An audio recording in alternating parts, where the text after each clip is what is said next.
Okay, so you earn money, the government takes some, and that portion that they take is called taxes.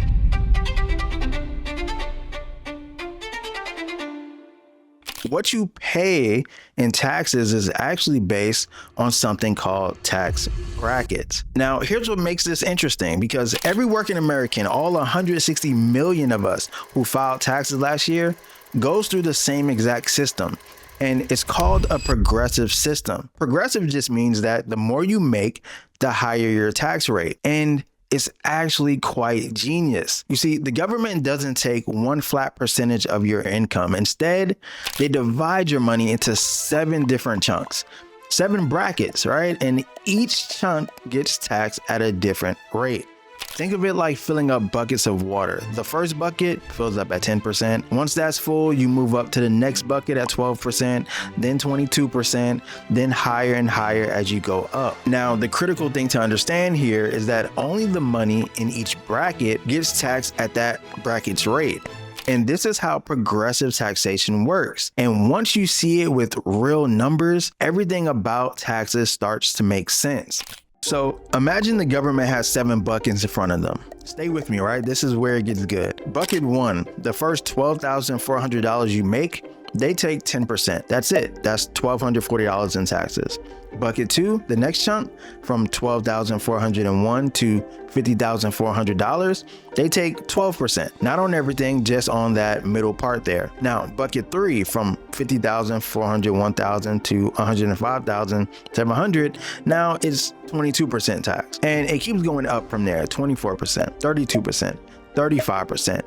And if you're making bank, like over $640,600 a year, then yeah, the top portion gets hit with 37%. But here's the kicker. Only the money in each bucket gets taxed at that rate. So let's look at an example. Let's say you made exactly $58,000 last year after all of your deductions. Here's what actually happens. The first $12,400, the government takes 10% and you pay $1,240 in taxes. The next $38,000, right? The next bracket there at 12%, you pay $4,560. Now, the last $7,600 that's in the 22% bracket, you pay $1,672. You add it all up, that's $7,472 in total taxes. Now, here's where my brain simply explodes, because you divide that number by your income, which is $58,000, it equals 12.9%. Your bracket is 22%, but your real tax rate is only 12.9%. So what are you saying, Kron? Well, I'm saying that, in short, the government literally only took 13 cents of every dollar you made, not 22 cents. And let's look at it from a raise perspective, because some people actually believe that when you get a raise, right, you go into a higher tax bracket and you actually pay more in taxes. Let's do the actual math on someone making $50,400 who gets a raise of $1,000, right, to $51,400. Before the raise, the first bucket is taxed at 10% and you pay $1,240. The second bucket, 12%, you pay $4,560. Right? Your total tax is $5,800 and your take-home pay is $44,600. But what happens after the $1,000 raise? Well, the first bucket is still taxed at 10%. You pay the same $1,240. Second bucket, 12%, you still pay $4,560. Now that third bucket, the 22%, you pay $220 in taxes on that extra $1,000. So your total tax is now $6,020, making your take-home pay $45,380. So in short, you paid $220 more in taxes, but you got $1,000 in more income. You still take home an extra $780. So making more money always means keeping more money. Always. Now, here's something that you need to know, and that's before your money even touches those tax brackets, you get a massive discount, and it's something called the Standard Deduction. In 2026, if you're single, you get to subtract $15,000 from your income before taxes even start. If you're married, it's $30,000.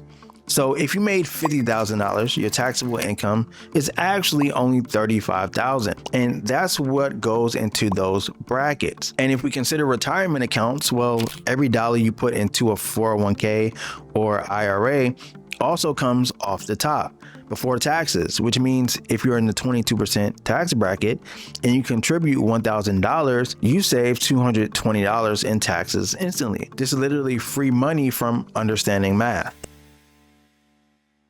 Now let's look at who actually pays taxes in America. And this part, once again, blew my mind when I was researching for this video. You see, the bottom 50% of earners in America, literally half the country, pay only 3% of all federal income taxes collected. You heard that right, 3%. Now, the top 50% pays 97% of all taxes. Oh, and the top 1%, well, they pay 40% of the entire federal income tax bill by themselves. Now, I'm not making a political statement here. I'm just showing you the data. The system is massively progressive. People at the top pay way more, both in total dollars and as a percentage. Okay, now one more thing, and this is actually very important if you want to build wealth. You remember the 7 tax brackets, right? 10%, 12%, 22%, and so on. Well, that's for your paycheck, right? Your job income or your active income. But if you make money from investments like buying a stock and maybe selling it a year later for a profit, the government actually treats that very differently. Those profits, they're called capital gains. And there's only 3 buckets. They're taxed at 0%, 15%, and 20%. And you might be asking yourself, well, why? And it's because the government wants you to invest, to build businesses, to hold assets long term. So they literally charge you less on investment income than on your paycheck. And this is how some people pay lower tax rates than you think. So the next question that comes to mind might be, well, what do I do now? Well, try these 3 things. You want to stop fearing raises and promotions, right? You will always take home more money when thinking about tax brackets. Secondly, you want to max out your 401k and IRA if you can, because every dollar you put in saves you taxes on your marginal rate, your top bucket, but you'll pay taxes at your effective rate in retirement, which is way lower. And third, if you're investing, hold your stocks for at least a year. That difference between 37% and 20% is massive over a lifetime. So we learned a lot today. We know that there's 7 tax brackets. We learned that the system in the US is progressive. We learned that the marginal tax rate does not equal the effective tax rate. And we've learned that investment income is taxed at a way lower rate than active income, especially long-term capital gains. If this video helped you at all, go ahead and give it a like. It truly helps for this video to go out to more people. And leave a comment asking any questions or just telling me what you liked about the video. Thanks for watching. My name is Karan, and I'll see you in the next video.